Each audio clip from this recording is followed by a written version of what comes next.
All I really know is that they don't really care about us. Let me tell you, I'm reviewing an article by Raconteur that's called Purpose Isn't Dead, but the Era of Easy Wins Certainly Is by Daniel Benz.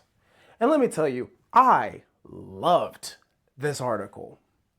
The article discusses the period in which companies were really virtue signaling to their audience so that they can appeal more ideologically with their customer base, and how that started to backfire. It's interesting because if you remember the time, somewhere between 2018, 2023, almost every company was supporting this group, that group, standing for these things or those things, and just took a stand on certain issues that often didn't have much to do with their product. And that's interesting because what that did was it drove a divide within the market. And in today's day and age, division along political lines, emotional lines, ideological lines is as deep as it's ever been. Now, there has been times when we were definitely more divided. But ideologically is where the line of division is today. And that lends itself to some interesting phenomena. Because when you highlight a set of values as a company, you run a very solid risk of being disingenuous in order to appeal to your audience. And unfortunately, that is exactly what happened for many companies. During this period of virtue signaling, companies would be very quick to support this community or that community, stand up for the rights of this community or that community, because it was in vogue at the time. Now, let me be perfectly clear about this. Many of these stands, a lot of things around social justice, a lot of things about reform, both as a community and as a country, are absolutely warranted. However, is the promotion of those values necessary when communicating your brand? And that's a question that companies really need to wrestle with. And if they are going to communicate their values in accordance with their brand, it should be in line specifically with that brand. I'll give you an example. REI was not one that was brought up in the model and wasn't brought up in this article. REI creates fitness gear and outdoor wear for people who like camping, kayaking, bike riding, etc. If they were to say, hey, I'm going to take a stance and promote fitness across every community, that would make sense because they're showing their valuing of fitness and how that aligns with their brand. However, there are other companies, and this is controversial, so be warned, like Budweiser, who for a moment there was running a trans rights campaign. Now again, I think it's great that you're supporting the trans community. However, what does that have to do with beer? And that's part of the conversation. It felt like, and it was received as, this company who really doesn't appeal to this customer base, right? My own opinion is that people are people and we need to take care of everyone as best as we can. However, using another group's plight so that you can raise a profit is dastardly. And it's even more dastardly when you start backpedaling on that group's rights or needs, because that's exactly what happened. And now we have moved into an era where companies are no longer pushing those virtue signaling or those values and behavior in the manner that they were several years ago, because they realize they just can't support running with the trends of whatever is in vogue at the time. So now, companies can no longer leverage the emotional or social needs of any group in order to make a profit. And to that I say, good.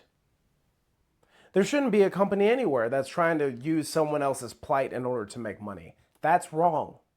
Whether that's black people, whether that's trans people, whether that's homosexual people, anything. Don't use their struggle in order to make money. If you want to support them in spirit and in truth. That's it. Don't support them just so you can make more money. It feels fake. And it is fake. So they had to backpedal. Tough. Now, why do you care? Let's get into it because this is important. If you are running a business, you have to understand that you are really speaking to, by and large, a mass of people. And your customer base is going to have some of every group in it, by and large. Are you willing to alienate some portion of your market in order to appeal to the others? And in certain cases, that is actually very helpful. I'll give you a case in point. I work with CrossFit gyms. There are 2 CrossFit gyms in the area. One is very progressive in its thinking. They are highly supportive of the LGBT community. They are very eager to go to events to support them. They are very welcoming to trans people. And then there's another gym which is very conservative in its values. They don't really want those people there. They don't want, it's not, and they won't say that outright. It's not that, like, oh, we don't want homosexual people or trans people or anything. Well, they would say something more along the lines of, we want people who adhere to more traditional values. Now, personal opinions aside, they are appealing to 2 different segments within the market. And it works for them because their clientele then find value in creating the community that most closely aligns with their own beliefs. Am I encouraging it? No, I'm not encouraging either side. However, it is a strategy. What I would advise to any business owner in this case is that if you are going to adhere to a certain set of values, you must adhere to those values internally first and then externally. Don't go chasing values because you think that's what people want. That's disingenuous. If you actually hold the value for yourself. And then live that out in your business. And if some people are drawn to you because of your values, good for you. There will be people who are pushed away because of your values. If you're doing it from a place of integrity, and this is something that you want to do, then that's fine. But don't go chasing values or virtue signaling to gain $1. Because the love of money is the roots of all kind of evil. And that's exactly what had happened. And the market is now responding to that disingenuousness that companies were doing. Now, this is an extremely sensitive topic to discuss because we are very divisive right now.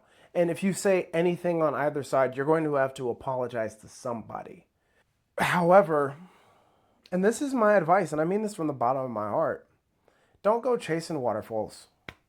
There's no point in trying to find whomever is having the popular opinion right now. If you can stand on what you believe in and live in it day in and day out, do it. Do it. Don't go around just looking for the next trend and jeopardizing your own integrity in order to do so. Integrity is the byproduct of character. I personally am not one to alienate any group, and I hope that everyone feels welcome. That's me. And if you feel like you need to alienate somebody else or you want to cut your market, that's you. If you don't work together because of it, that's fine.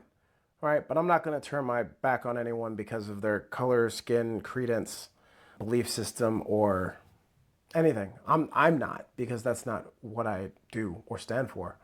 But if you do, that's you. The problem becomes when you have found who you are and what you stand for, are you willing to compromise that in order to make $1? And if you are, you will bear the fruit of that. And that's what this article says. That's what the market is responding to. And I hope that anyone who does hear this understands fully well that I'm not trying to offend anybody by saying that. But I will ask you to reflect on your own character and integrity. And are you willing to sell that out?